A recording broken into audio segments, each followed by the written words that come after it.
For a great cup of joe, there's one thing you should know. Your morning brew can also be playful. Buff Boy Brewing guys make the temperature rise, and you surely feel naughty when you swallow our coffee. If you want some real heat, give your mouth a fine treat. You will want some more, rest assured. Buff Boy Brewing, you can't get enough of. It's time for The Scribble, your weekly fix of celebrity chats, bizarre stories in the news, and basic random chatter with best-selling author and syndicated radio host Jeremy Bradley. Make sure your seat is in the upright and locked position and your barf bag is securely in place. Here's Jeremy Bradley. Thank you very much, Larson. Jeremy Bradley here. This is The Scribble. Thanks for tuning in at thescribbleshow.com and on SoundCloud and iTunes. I hope you're going to crack open an ice cold Pepsi today while you're listening to the show. You know where I'm going with this one. I've got to start in on it. Kendall Jenner and Pepsi. If there's anybody that can bring world peace and show a drama-free world, it is somebody from the Kardashian and Jenner clan. Am I right, folks? By now you've heard about Pepsi taking flack, and Jenner also, for this ad campaign where she has seen... There's a protest and she's giving a cop a Pepsi, and it's just like, how on God's green earth did you think this would be a great ad? You're not going to take any sort of an ad seriously when there's a Kardashian or Jenner in it, especially when it comes to world peace and solving crises around the world. People are saying that it's trivialized different protests and campaigns like Black Lives Matter, right? Ferguson, all those types of movements that have been happening in recent months and years. And so of all people, a Jenner, who really should be part of the Black Dongs Matter, as if you know anything about the Kardashians and Jenners, they do like their black men, but people are saying that this trivializes and sort of pisses on the whole movement. And Pepsi took flack from it and pulled the ad within, a day or two of everybody talking about it. And there's always that saying, any publicity is good publicity. Are people going to stop drinking Pepsi because of this ad? Probably not. It certainly didn't look very good for them, and... You want to rock the boat, you want to shake things up, you want to poke at people in a controversial way, like we saw with some Super Bowl ads, right? Everybody was kind of going for those really sappy, sentimental, indirectly against Donald Trump ads, but that's what they were just because you're watching them. And so Pepsi seemed to fail on this one. I'm thinking, you know what, leave those inspirational ads to Coke. That is what Coke is known for. Coke is also known for previously having cocaine in it, and I kind of felt like I was on a cocaine binge watching this Pepsi commercial. So if you haven't seen it yet, of course it's on YouTube and people have uploaded it everywhere. So it's not like you'll never see it again, but they have pulled it from their lineup. And for her part, Jenner also got rid of all of the references on her social media posts, but it certainly got them in the spotlight. Everybody's talking about it. It wasn't even shot in the United States. It was shot overseas. I think it was Bangkok. And so that kind of makes them look even stupider. And we're also told, according to TMZ, that it wasn't an ad agency. A lot of these commercials are typically put together by an ad agency or some sort of a campaign PR company. This was actually done by people at Pepsi, so it is even stranger as to why they did this and how badly they failed. So I'm wondering if they will be tasked with ever doing that ever again. But certainly, Pepsi apologized for offending people. They apologized to Jenner as well for some reason. And it just, it kind of gave them a black eye. So will people stop drinking Pepsi because of this? Probably not. But it's kind of dragged their own name through the mud. Like I said, people are talking about Pepsi. That's the best branding and publicity you can get is every, fifth tweet on Tuesday or Wednesday night was Pepsi, Pepsi, Pepsi. So there you have it. Feel free to give me a shout. I'd love to hear your thoughts. Live at jbonair.com. Live at jbonair.com, and we're also on Twitter at The Scribble Show, so follow along because there's lots of fun stuff happening on Twitter and social media as well. So at The Scribble Show on Twitter. Got a lot to talk about today. I'm going on more rants. It's 30 minutes of chatter on the Scribble podcast today, and I'd love for you to join in on the conversation and the discussions we have. It continues right after this.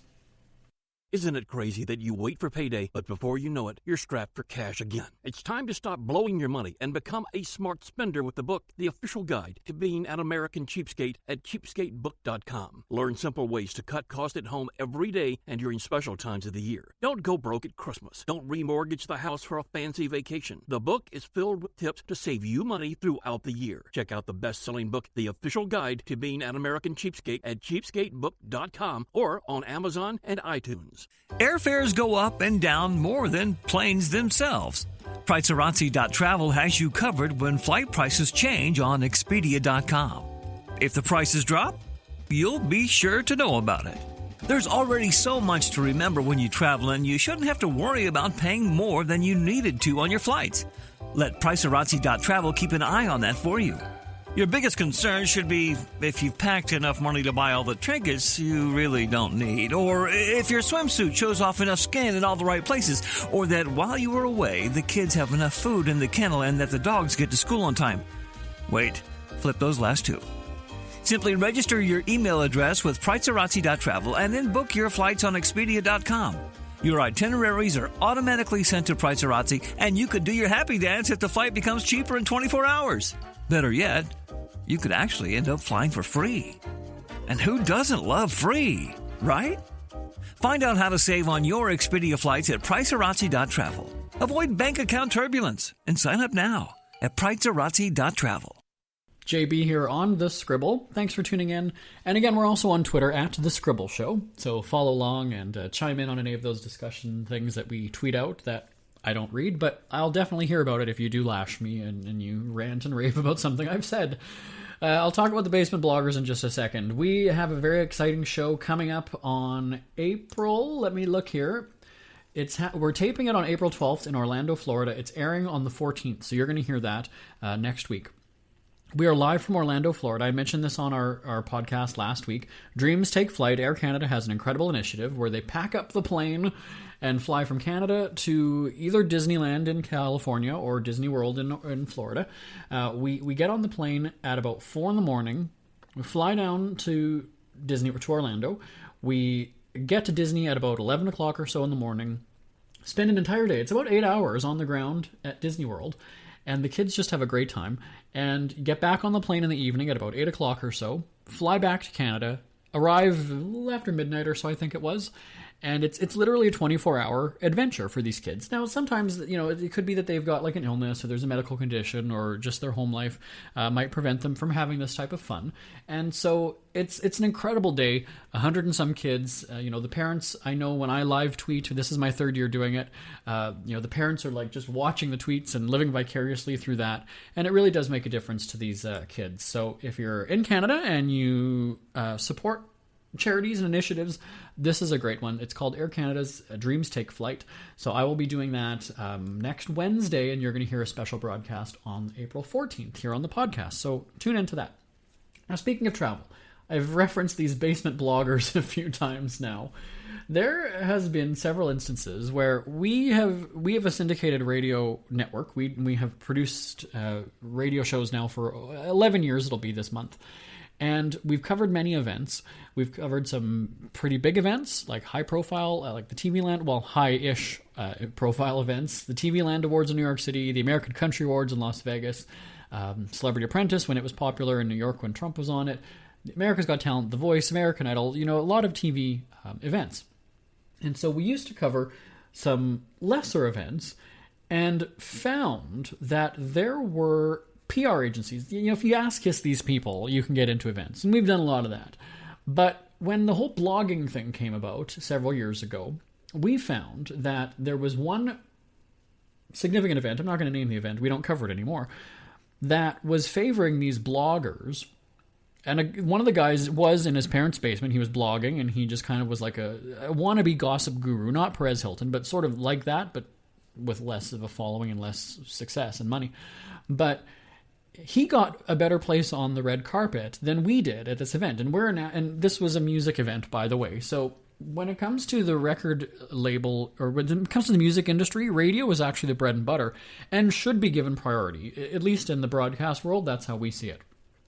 And so to be upstaged by a basement blogger was just kind of like, whoa, this is a slap in the face. We've covered this music event for a couple years, and now here we are being upstaged by this guy. It just didn't work. So I ended up really raising hell, going, you know what, we actually lose money covering this event, but we're doing it because we have this loyalty to the organization, blah, blah, blah, blah. And here you guys go give a basement blogger, not prime space, but a better space than us, and we're at the end of a red carpet. That's traditionally, back in the day, where the bloggers were. And yes, this guy has an audience. Yes, he's got a following, and da-da-da-da-da. But at the same time, we're broadcast. That was always the first people to get a spot. Television was generally first. Radio was next, and then web, and then blogger, and then whatever. So needless to say, we don't cover that event anymore, and we haven't for several years. And now when we do these travel shows, typically it is it's an individual press trip. It is just our media outlet, Speak Free Media, just us on the ground. Whether it's in Mexico, we've done Puerto Vallarta 4 years. We've had a great time with the tourism board there, their PR agency in New York. We program and schedule these shows, and it's great. There's another kind of a press trip, which is called a group press trip. And really, it's sort of like if you imagine going on like a tour of Los Angeles or Hollywood. And you get up, you packed into a bus, right? It's like a sightseeing tour. You're packed into a bus. And that's the kind of press trip it is. So you would go to, like, let's say, the Hollywood sign, and you would stop, and you would take pictures there. And then you would go to the Walk of Fame, and you would stop, and you would take pictures there. Then you would go to, it's very impersonal. And so if you're a group of writers or photographers, that works. Or it could work anyway, because you're getting the photo ops that you need, and then you go to the next place. With our broadcasts that we do, we need a little bit more attention. We need a bit more one-on-one personal interaction because we're interviewing the people that are at this business or this establishment. We're interviewing. We're doing hands-on things, whereas you don't necessarily get that opportunity in a group press trip. So I don't like them. We've only ever done them, I think, twice. And it shows based on the content that we end up coming up with because we don't have the interviews with these people like we normally would. And it's made some of our radio listeners go like, what was with that trip? Like that just was different than what you would normally do. Well, we're not going to go and throw the tourism board under the bus and say, well, actually, they screwed us over and did this and, changed things up. We just don't do that. But a group press trip doesn't work for what we need to do. And so we were told at one of these that in the last little while that it wasn't a group press trip. We're not bringing any other media for this. So, okay, fine, great. And then we get the itinerary and there's 2 other people's names on it. So, okay, fine, whatever. So I didn't research, but people here did. And they're like, okay, well, one's a blogger and one's a freelance photographer. Okay, fine. So they had arrived in town the day before I did. And so they had a day of, whatever it was they were doing. And then I was meeting up with them for dinner the next night when I was in town. And we were all staying at the same hotel. They knew my name and who I was. And I certainly wasn't trying to be, big shot, all-star celebrity status kind of thing. I didn't learn their names. I didn't care to. But I guess they knew who I was or they had researched me and, my pictures out there from our radio shows and things. So they knew... they recognized me when they saw me in the lobby of the hotel. So they come over. I do the pleasantries of like, hi, it's nice to meet you. I'm Jeremy. You are... Still, I didn't remember their names. And so we go for dinner. And we're sitting there, and the tourism guy is there, and these 2 people, and it was just me at the time from our team. And the conversation, it was like they were trying to size me up. And if I wanted to be a dick, I really could have and said, you know what, I own a media company. We've been producing this. I've got a best-selling book. That's that. As a blogger, and I respect people who do know how to spell and can blog and write properly, that's kudos to them. But if you're not making a business out of it or you're not making money and it's just a hobby, well, then you're it's a hobby at that time. And I don't know, you just sort of lack credibility. So these gals would be asking, so where's the last place that you visited? Where was the last trip that you took? Oh, so I would answer, like, let's say that it was Mexico. So the last trip that I went on was Puerto Vallarta, Mexico. Oh, I was there 3 years ago and blah, blah, blah. Did you stay at such and such? Did you eat at such and such? So there's this fact-finding mission of them trying to, ask you questions about it. But all of a sudden, now the spotlight's back on them. oh yeah, I was there last month and I did this and this and this. And oh yeah, I had these great pictures from such and such. And then the two of them, the two gals, now the conversation's about them, right? Oh, you know what? My friend so-and-so went there and would never go to that place again. And oh, I found this city to be so dirty and whatever. You know, I was there before. I was thinking about going there. And then it would turn back to me. So what other trips are you going on? Oh, well, I'm going to such and such. Oh, I was there 3 months ago. And I'm sitting going, this is so bizarre. Why am I subjecting myself to this? It's a free dinner. Okay, fine. I'll take that. But it was just so uncomfortable for me. And as a broadcast personality and somebody who talks for a living, you'd think that I would be sharing these stories. But I don't play into it because I just don't care. I'm there to do the job. Let me interview the people I need to do. Let me do my thing. We're producing a show. Let's get it over with. That's it. I'm not here to be your friends. I'm not here to swap business cards and follow you on Instagram because I don't care. I really don't care. Maybe that's me being a dick, but at the same time, it's a business for me. This is not, and I even say that when we produce our tourism shows, I say to them, you know what, you don't have to take us to fancy restaurants. That's not the point here. I'm fine eating at Subway on the way back to the hotel, and that's that. I'm very low maintenance, believe it or not. I really don't have an attitude when it comes to things like these travel shows. I don't feel entitled, and here's why. I've been doing this for 10 years. I don't feel entitled. I don't feel like, I deserve a free trip because I am Jeremy Bradley, and I have a best-selling book, and I have 200,000 radio listeners, and I do this, and I have done that. I don't play that game, and I don't know. Back in the day, maybe I did when I first had opportunities to do things, but I certainly don't take it for granted. I'm very appreciative that I can fly and take a vacation and be paid to do it and not have to pay a penny for it. Absolutely, that's incredible, and I love every minute of it. And I know a big part of that is brought on by the success that I have had personally and professionally, so I do take some credit for it. But at the same time, I don't get into the pissing contest with people because then it's like, oh, well, you cover like red carpets too? Like, what's the biggest celebrity that you've interviewed? And I don't look at it that way. So I honestly, like, ends up, it comes across as me being standoffish, but I don't look at it that way. In the studio on the wall behind me, we do have what we call our wall of fame. There's a picture of Donald Trump. We've got all these people that we've had on the show, but I don't necessarily think of who the biggest one is. And so, it's a totally different attitude when you've been doing it for many years and you're just sort of like, all right, to me, it's just another event. I don't really look at it that way. So through the course of this time when I was with these bloggers, then they became best buds and they were forever Instagramming and posting their pictures and whatever. And I don't know the ins and outs of our social media channels. I mean, I know that we're on certain platforms, but I couldn't tell you, what followers we have and who follows and what's going on. I said, as we've been having dinner here, I've probably tweeted because it's not always me doing it. So, so then that struck them as being disingenuous. Like, how can you do that to your followers then? They're following you and somebody else is tweeting for you. And again, there's a part of me that wants to laugh and go, but I have money that I can pay somebody to do that. That's called being a successful business person. How is that a bad thing? It's great that I'm able to, afford people to do these things. They know my sense of humor. They know my tone. They know how to write on my behalf. Great. It's also not uncommon, though, in this world for people to do that. So that, again, it flipped around as though that was a bad thing. My success that I can have people do that for me was not appreciated by these ladies. And so then they went on about being, so do you have verified accounts? And they'd researched me and saw that we don't have a verified Twitter account or whatever it was. And to me, I was like, all right, well, what does that mean? I don't care what that means, verified.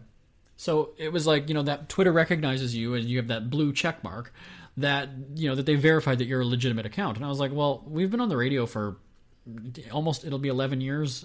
And I know that we produce these shows. I know that I'm real. I know that it's my account. I don't know what do I glean from that? Well, do I get a bigger paycheck because I'm all of a sudden verified? Like, it didn't matter to me. And then it was like, well, are you on such and such platform? I'm like, I don't know. So they searched for me and I'm not on that platform. And I was like, I don't really care though. Like, if you guys are verified, that's wonderful. And I say, it doesn't matter how many press trips you take, it's how many checks you cash doing them. That's sort of my slogan for these people.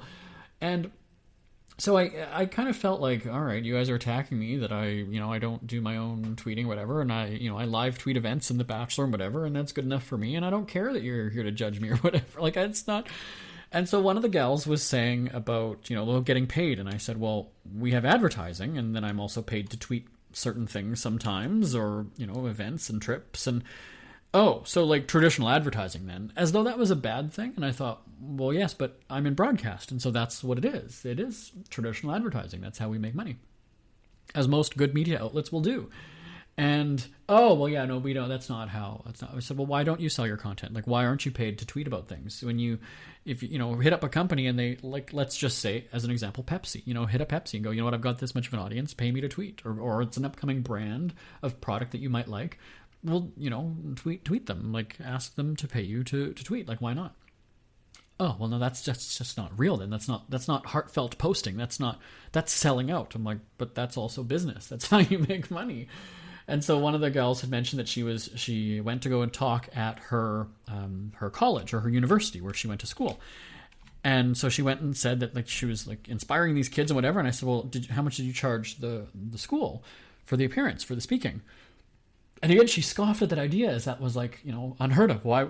I wouldn't charge. They don't have money for that. Excuse me, they're a university or a college. They've got money. When you're having to pay $100 and some for a textbook, they've got money. They got money that they can pay.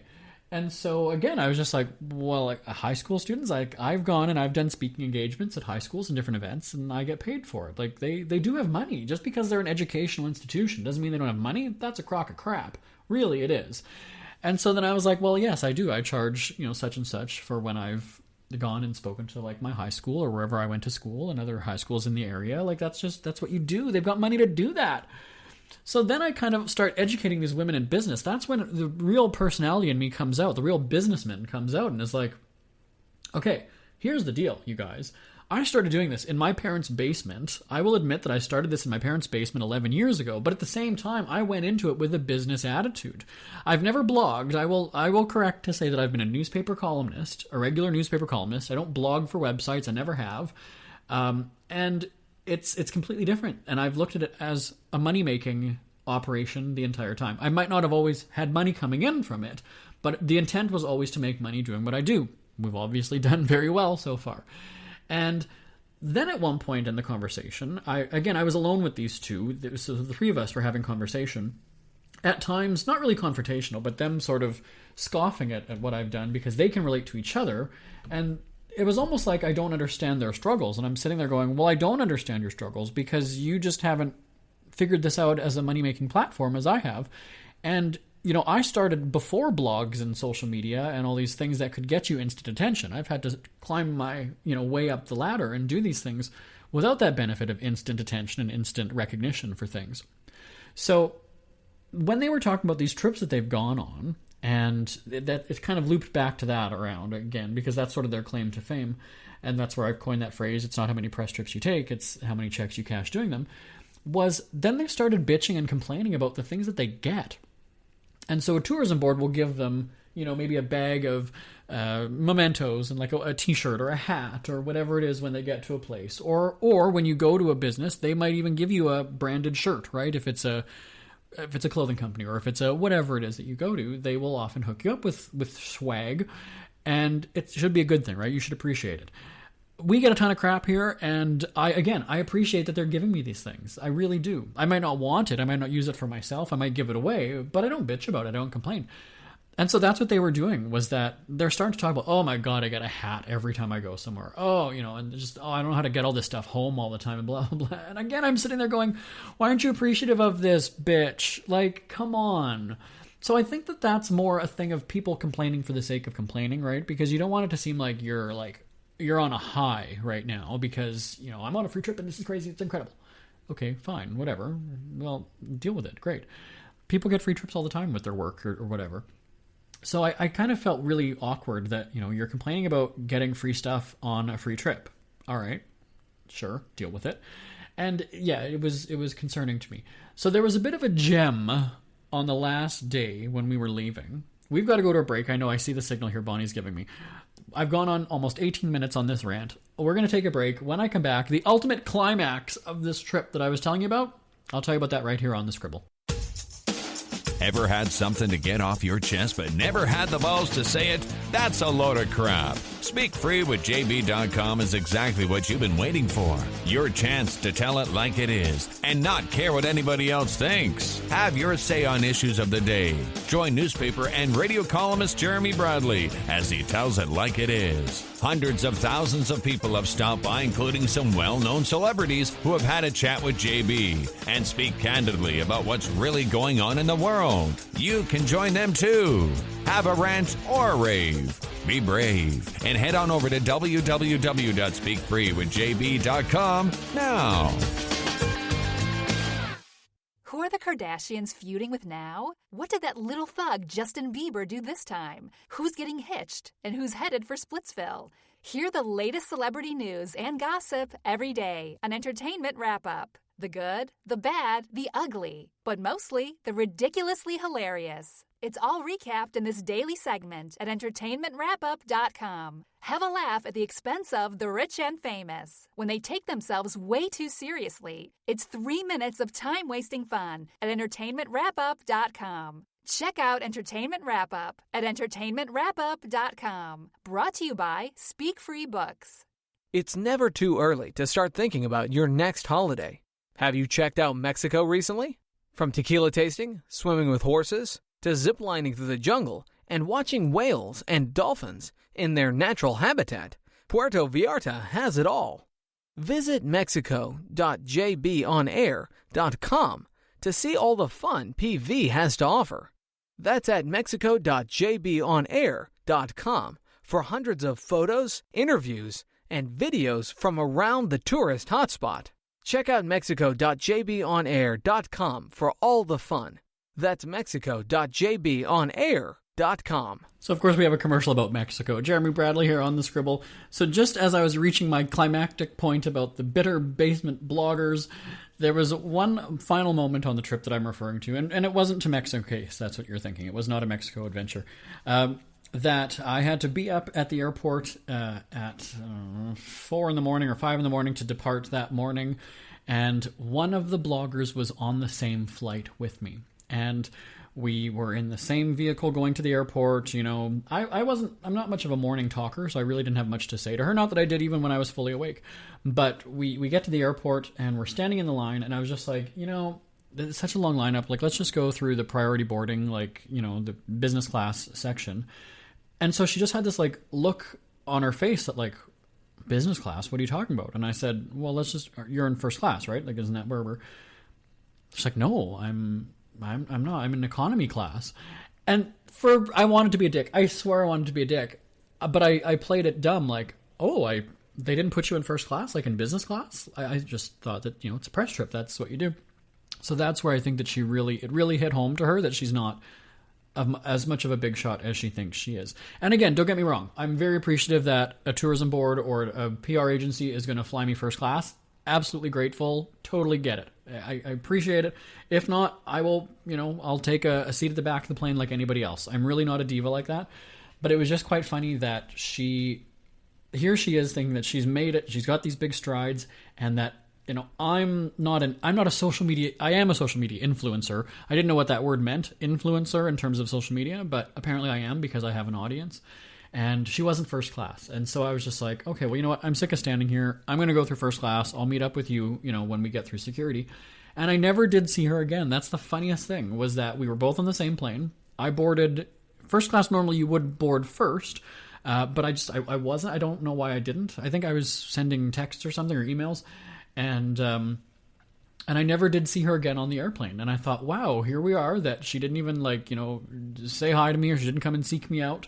And that was it. So that's my story of the bitter basement bloggers. And I do realize that there are some bloggers who have had great success and made a lot of money. Let me just end that with this disclaimer, saying I don't totally discredit every single thing that bloggers do. I realize that in the journalism world, or in broadcast, it is viewed that blogging is, you know, a lesser form of journalism, or non-existent. Because here's why I say that, and I know that we've got to go for another quick break, but when I was on the ground with these gals, they were not getting quotes from people. They were not actually doing research. All they were doing was spewing opinion. And I get that that's what blogging is a lot of times. Whereas I was going and interviewing people, getting stats and figures, and doing true journalism. That's where I look at it a little bit differently than blogging. Speaking of social media and Twitter and all that other stuff, here's Larson with a quick message about Twitter. We hear you chirping. Get scribbling. Tweet up the Scribble at The Scribble Show. Join the discussion with Jeremy Bradley. It's all going down right now on Twitter at The Scribble Show and at thescribbleshow.com. There we go, Larson. I just realized that we have about 4 other planned topics for me to go on rants about today, and I spoke about the basement bloggers for way too long, and I didn't get a chance to address those. So we'll get to those another week.